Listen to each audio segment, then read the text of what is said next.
Welcome to the Consultants Way podcast, your go-to resource for all things professional services consulting.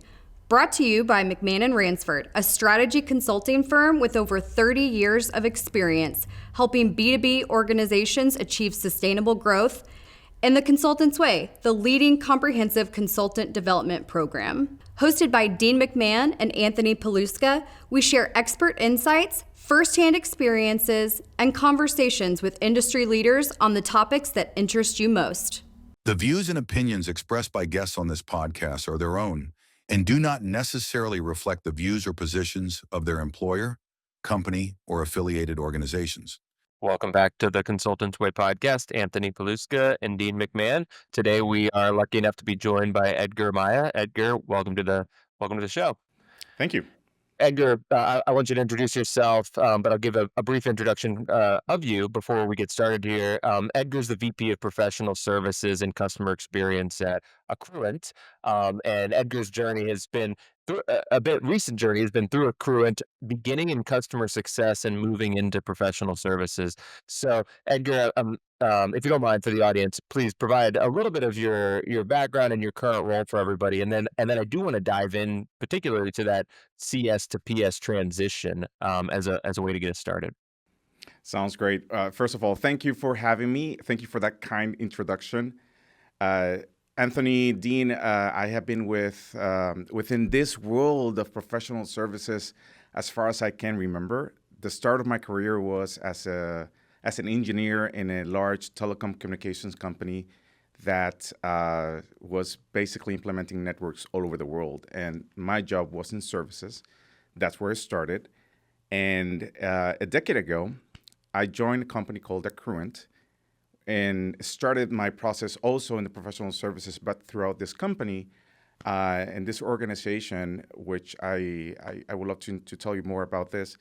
I have been fortunate enough to have a path from professional services to customer success to customer experience, where I spent a lot of time, but now I'm leading the whole function for professional services with a component of customer experience in it. That's great. That's great. And tell us a little bit about Accruent for those that don't know about your organization. Yes, Accruent is a company that you probably interact indirectly every single day.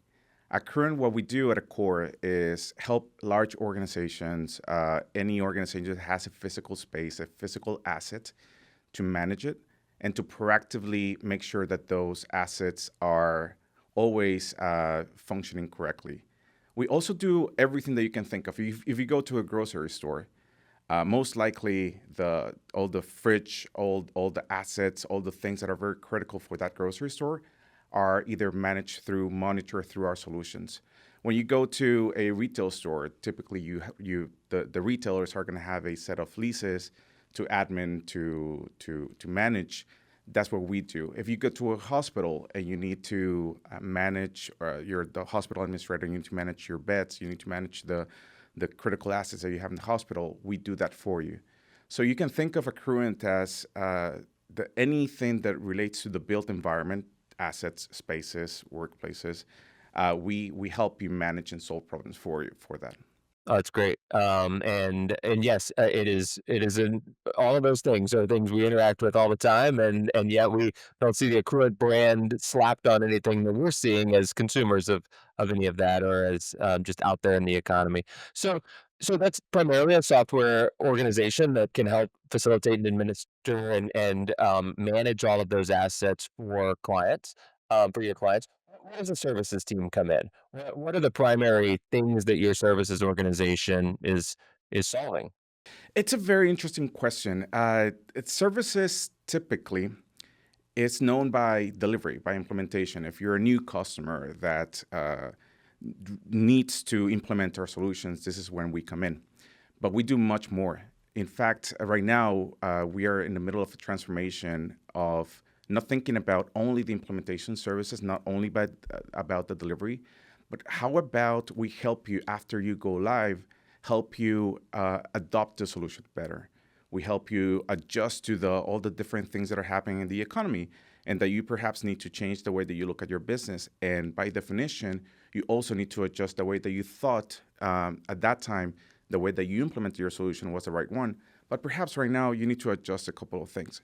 So we help you throughout the entire life cycle of your relationship with Accruent, not only from a delivery standpoint, not only from an adoption perspective, but we also provide a consulting service as well. So we're very diverse, but mostly known by helping our customers adopt a new solution related to their physical space.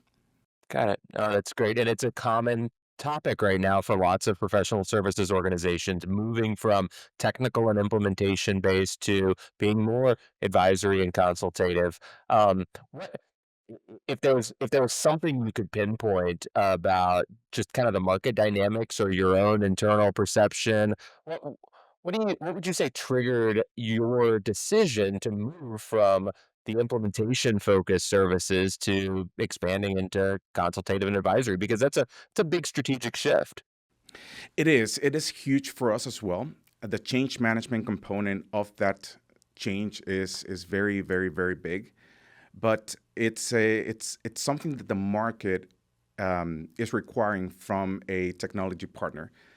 When you're seen only as an order taker, where the customer needs X and you deliver X and then you move on to the next project, you're missing a lot of the components for that customer that without a consulting lens, you're missing an opportunity to help the customer.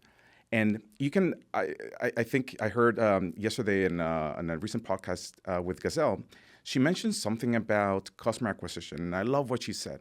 She mentioned a lot about the consulting lens and how that's in value-added services for organizations. For us, that's exactly what we want. We hear a lot that customers typically make decisions because of their product and also the services. We think that services should be a competitive advantage in the market space. And there's no way that you're going to do it if you're just doing what you're being asked for your customers. You have to change the mindset. You have to change the way that you engage with the customers, less about just following the needs of that particular situation, but looking at the business for your customers holistically and seeing if there's anything that perhaps worked for another customer that can work for this customer. And I think that's what, at the end of the day, is gonna bring in a lot of benefits to Accruent within the marketplace, because we want to make sure that our customers know that they can count not only with our solutions but also with our services. That's a really big capability change.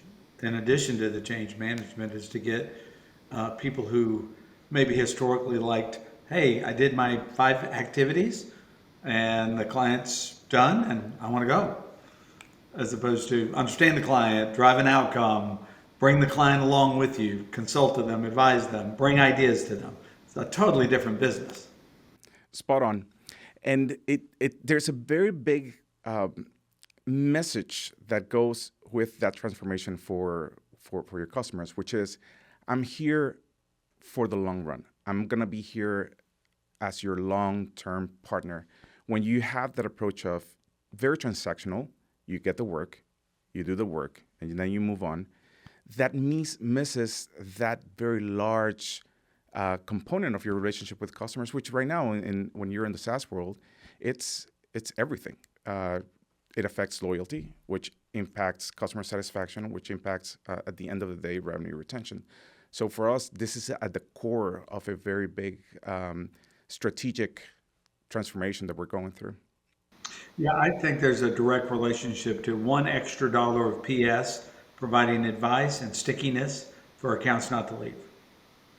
I mean, there is a real difference in, I can decouple and just use something else because there's another, pretty little flashy thing. But no, we know these people. They were here. Remember what he said or she said. It's different. Yeah, 100%. And look, the buying decisions that are made right now include a big element of trust.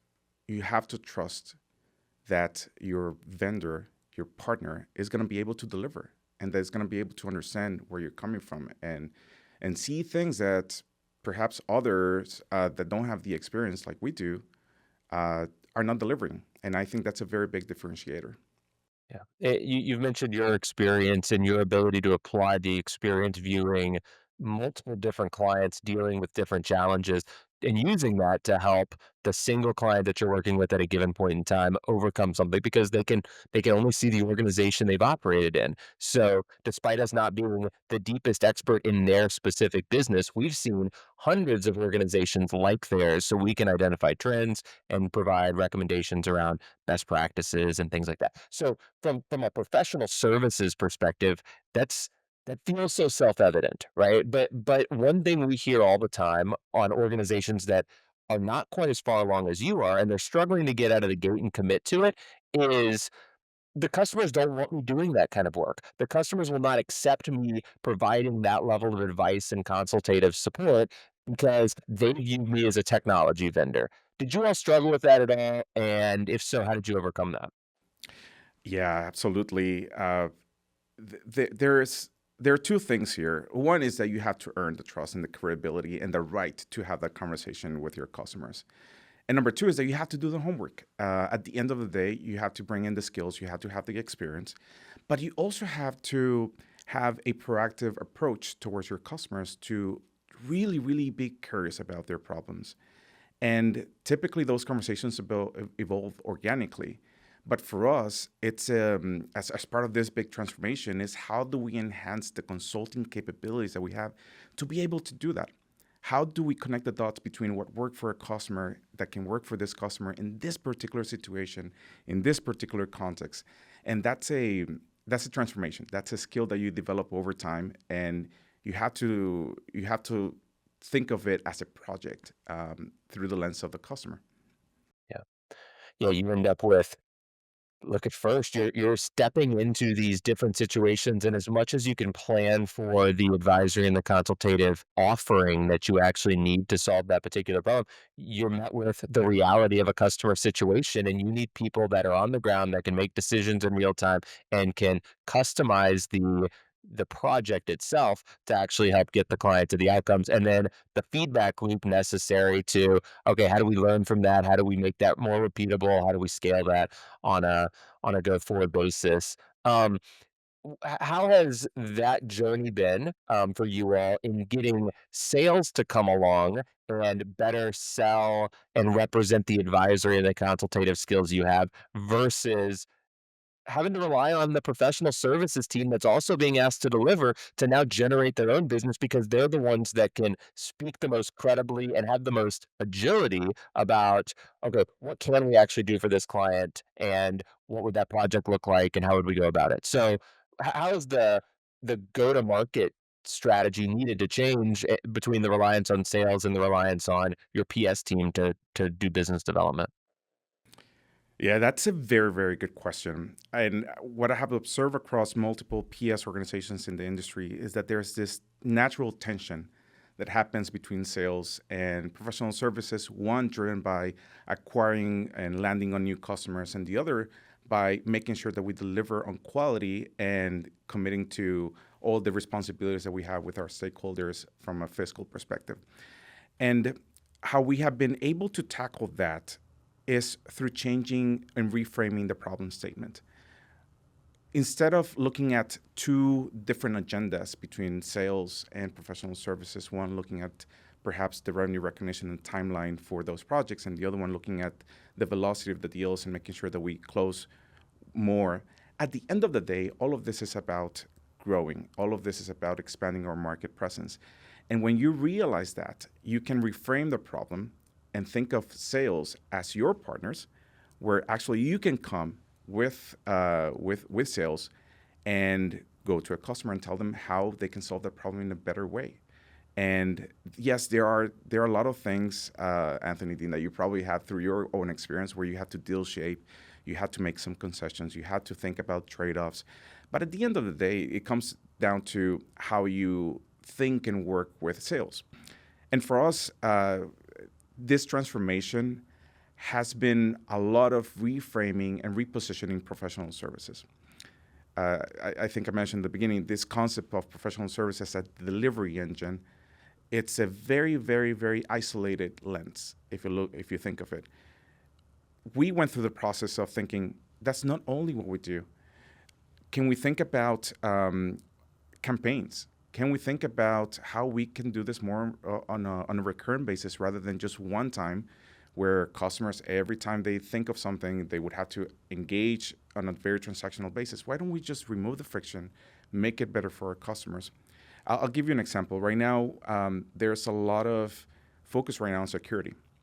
And a lot of our customers, both on-prem and on the cloud, have security as one of the top things in their mind. For us, one of the proactive approach has been, what are the things that we need to do from a certificate perspective? What are the vulnerabilities that need to be in place? Do we need to suggest a customer to perhaps upgrade to a different version quickly within a time frame that would allow them to be able to do this in a positive way that would benefit their organization? So it's, how do you reframe all of those different aspects? And the beauty of this process is that as you go through the brainstorming session, as you go through the exercise of thinking and writing down all the different things that you offer, naturally you're repackaging your professional services offering, because now it's not about you have a good, better, and best offering. No, you don't. You have much more. Now you have a recurring services. Now you have the ability to help them security. Now you have the ability to help them through a new regulation on the accounting rules in Europe. You're able to help them all of the different things that are happening in the world. You're able to package it in a way that makes sense for customers. And at the end of the day, that's what help to make sales a better offering in the market as well. So when you're able to do that and come hand by hand with sales and partner in the best way possible, that's when you see the success. Yeah, you're truly where, if we're talking about just a product and then the attached services to implement that and to maybe do some optimization around the technology itself, we go through the exercise as organizations all the time to redefine our value propositions, to tailor our value propositions to different buyer personas, to different target segments, to those different things. But when professional services is operating the way that you're talking about, you're not just reframing and rewrapping the product with a new value proposition. You're truly able to solve different problems and be much more nimble in the market to say, hey, a topic right now that all of our clients are struggling with are the uncertainties related to tariffs. Okay, well, we need a point of view on that, and we might have some solutions on how our actual consulting plus technology offering can address that. And there's no way we can make product changes that fast. There's no way we can update our marketing and our website branding that fast. But the professional services team can actually expand not only what problems you solve, but how differentiated your entire business is in the marketplace. And I think that's what I'm hearing from you. 100%. We have so many. By the way, on tariffs, we have so many examples right now. We do a lot of business with manufacturing facilities, both process manufacturing, you name it, every single one, highly regulated, non-regulated food. And that's a very, very, very big topic right now, is how do we tackle this proactively with all of the different things that are happening in the economy? And I used to say, when I was in customer success, how lucky I was to be able to see through the lens of the entire business, through holistically all the ecosystem, all of the moving parties of what's happening outside of our day-to-day. But in professional services, I do have that, and I have an add-on, which is that I am able to truly understand how those workflows are impacted directly by all those big, large decisions. I can see the sense of urgency that is coming in this role. So yeah, I agree with you. I think this is a very good place to be when it comes to professional services, if you have the ability to look at the problems through that very large, holistic view. How have you, changing topics just a little bit because you brought it up, how have you enjoyed the transition from customer success to professional services? But maybe even more than how much you've enjoyed it, because I mean, you just talked about some benefits to it. What, from the outside looking in, professional services is always a black box, even though customer success is close to that. Sometimes sales is close to that. Sometimes, right? Everyone feels like they have a little bit of an understanding of what PS does and how PS operates. But if you've come from outside of that function into professional services, you learn it's a lot different. So I'm curious, as you made that transition, what surprised you about that? What did you expect that didn't actually happen? Just talk a little bit about that shift, because a lot of people make that transition in their career. Yeah, it's been funny because at the beginning of the process, when I was presented with the opportunity to lead the professional services organization, with my background as an IC, I thought it was going to be a very smooth transition. I would understand all the different metrics quickly, implement the changes where they need, and just make sure that I'm able to do this. You know what? The first month was like a slap in the face when I realized that no, things have changed a lot since the last time I was in professional services. Um, and my biggest realization coming from the customer success world to the professional services world was that looking looking at the delivery engine and developing the team help them look through the lens of the customer, um, but also long term, not short term. It was it was not easy. It takes time, and I think that was my biggest realization. Is I realized I wasn't a sider coming into the professional services, even though I spent a lot of my time as a individual contributor. But I did realize that being outsider, having that customer success background, it led me to understand all of the different opportunities that we had in professional services organization. One of them being, for example, when you look at customer success models starting after the go live, because you want the customer to be ready to go and adopt and make sure that they are able to also implement those changes into the organization. I realized that we missed having a model early in the process. So that was one of the things that we included in this transformation: is how do we make sure that a customer doesn't repeat themselves through the sales process, through the onboarding, after they go and they tell the story to support, they tell the story to customer success, and they repeat themselves probably 5 or 7 times throughout the first year of their engagement with a partner. So for us is, how do we change that? I would be frustrated if I was a customer repeating myself every single time, telling them why I bought your solution and why this is important to me. So we brought in that customer success mindset into the onboarding, into the delivery process, and I am beyond excited of the results that we have been seeing. We are we're getting a lot of positive feedback from our resources. Employee satisfaction is going up. The ideation process within the organization, it's exponentially up. All of the different metrics that we typically look into professional services are improving naturally as a result of thinking and changing the lens of bringing that customer success motion into professional services. So it's been a learning opportunity. I love it. I love my job. I love what I do. I know a lot of people are going to say this, but personally, I'm lucky to have the leadership team that I have. They make my life very, very easy. Good. And we'll cut that specific clip out and make that one available so that you can socialize that internally and let everybody know. I do want to pick up on one thing you said though, because it's such an often overlooked piece of this. So we've been pounding our fists or whatever on the table for a long time, I mean years now, on this topic of w- whether you realize it or not, as a professional services organization, the ones that survive as part of large growing software and technology companies are going to be requiring their PS team to play more of an advisory and consultative role, no matter what you think of them right now. Eventually, the commoditization and the pricing pressures and all of that stuff will come for you, and PS is the way out or a way out of that journey. Um, and there's hesitancy to act, and so you're a good case study and a testament to the fact that, hey, there's actually a lot of risk in standing still, not just the commoditization risk that might happen to our business, but retention of our people is really important.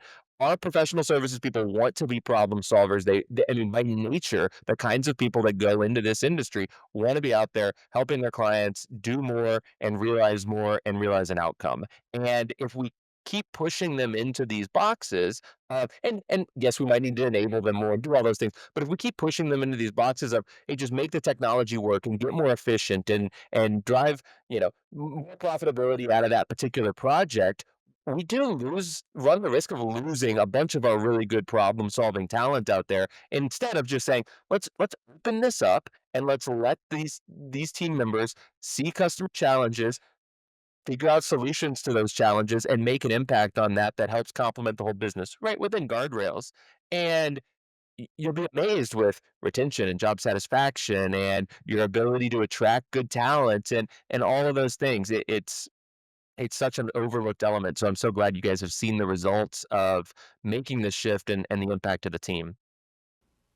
Absolutely, and it comes through the lens of being here in the long. We're playing the long game here, and when you realize that, you realize that there's a lot of knowledge. There's a lot of years and years and years of credibility that has been built with customers. And customers appreciate that. Customers appreciate that they know that there's going to be someone there to answer the questions, and that they know that in the past they have solved critical problems for them. Yeah. And so we another podcast, we had talked to Brent Wessler about this topic and the big epiphany that his team had as part of the whole process as they made a similar journey was, um, Brent said, "Hey, my team was out there and they had 30 years of experience solving some of these problems, and I asked them to be more consultative, more advisory, and play this role." And they pushed back and they said, "I can't possibly ever solve that problem. This person's been running this business, and I just implement this piece of technology for organizations like this." And he's like, "Go in there and try to add some value and think about yourself in that way." And they said, "Wow, it's amazing. I knew 5% more than my customer on that topic." And then I did another organization that looked just like that, another healthcare organization. I think in his case it was beverage distribution. And now I know so much that I actually feel empowered to do this. So we don't give ourselves enough credit, and particularly our technical teams never give themselves enough credit for the business acumen and knowledge they've developed over years and years of doing this. We just need to give them the freedom and unleash that knowledge. Yeah, you have to create the space. You have to allow a both time and mental space to be able to come up with both retrospection, introspection, but also thinking about the things that are happening outside. I'll give you an example of something very, very interesting that happened to me actually this morning. A big part of what we do, it's to manage this large volume of data uh, in the terabytes. It's extremely large, and we do this multiple times. Typically, migrating or feeding that information, it's a very, very, very, very high effort for both customers to be able to have that data ready and for us to be able to ingest that information into our systems. What we realized today is that, yes, AI can help us a lot, but we were still looking at through the lens of just a very particular use cases.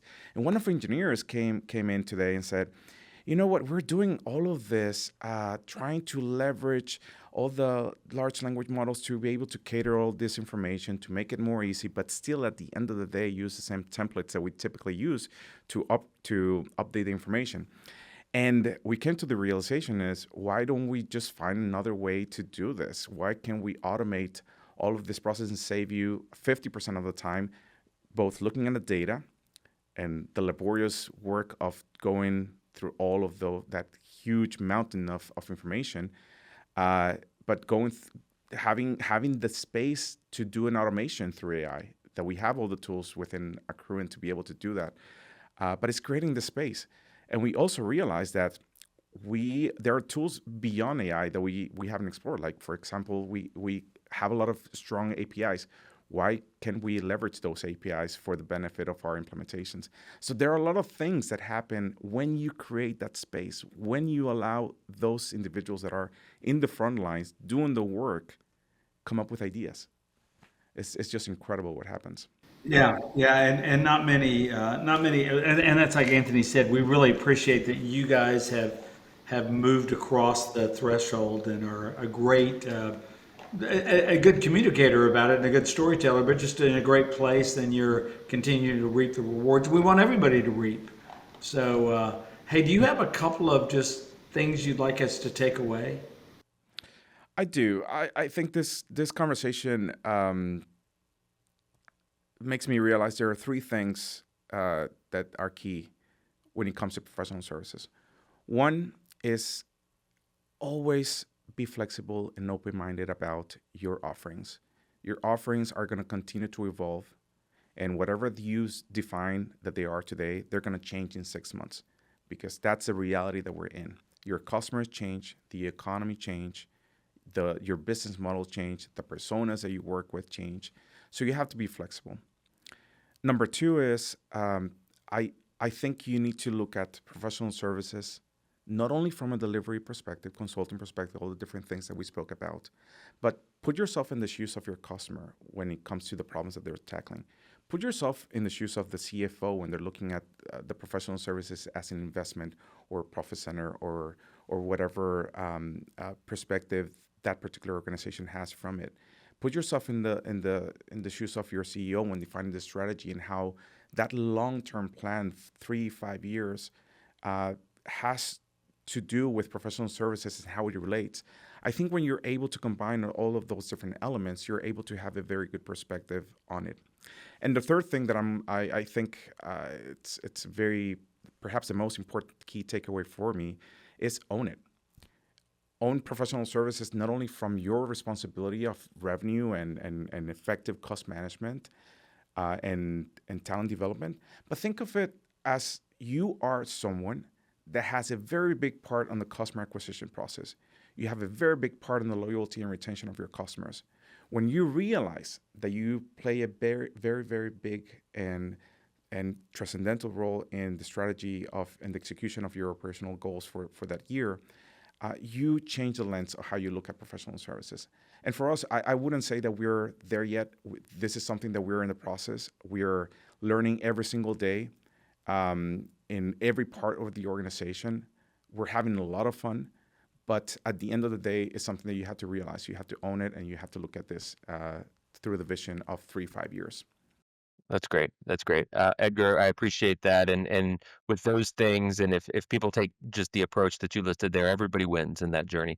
Our teams win, our customers win, and then ultimately our organization wins as a product of us playing the long game, owning it, and then recognizing that the only thing constant is change. So Edgar, we appreciate the insights. We appreciate you spending some time with us, and we'll have to do this again soon. Absolutely. We'd love to. I had a lot of fun with this conversation. Thank you both for having me. Great seeing you. Thanks. Yes, you too. Thanks. Well, I really enjoyed. It's one of the few times that I did not have the opportunity to meet him before, and wow, have they taken their business down the right road? And what? And I hope everybody, I mean, literally people we've never met and will never meet that are in PS, see this one and understand the freedom and impact you can make if you, one, try to make it, and one, enable your people to be able to play those roles. Yeah. No, all the things that we talk about, I mean, they will have challenges, and he admitted to some as they go through this journey. But a lot of the conversations we have on this are, I'm trying to get internal alignment around this topic, and I know I want my team to do more, but the the and introduce whatever the problem statement is that sits at the front end of the decision making to do that. And they seem to have very clear alignment around the role of professional services, why it's so important. They've acknowledged that this is a long game that we're playing, and we're willing to invest in our team and in our customers and in the integration of all of this, because to get where we want to go as an organization, PS has to play an integral role in that part, in that. And it's great for us to hear. It's very refreshing. It's just like I said, we've been pounding our fist on the table saying organizations need to embrace this for years now, but it's great when we see somebody like Edgar and like the Accruent team making some of those significant strides. Absolutely, absolutely. Love to have him back anytime. And in addition, he was very articulate about it, very clear, easy to understand, and it helps everyone, right? And also very humble, like you said. He came from his first month. I loved his story about his first month was, oh, this is like a real thing and it's complex. Yeah, that's great. That's great. Obviously, we didn't get to talk about it today, but on the next time, I talk about how the sales organization reacted. How did executive management buy in? But there was just so much meat that we went over, and it was actually even a pretty long session. So yeah, I'd love to have him back. Yep, that'd be great. So thank you, Edgar. If like us, you enjoyed this, like, subscribe on YouTube and your podcast channels, and we'll make sure you get more content like this on a go forward basis. If you want to reach out to Dean or myself with questions, suggestions, or feedback, find us on LinkedIn or feel free to email us at podcast@consultantsway.com. Thanks, everybody. We'll see you next time.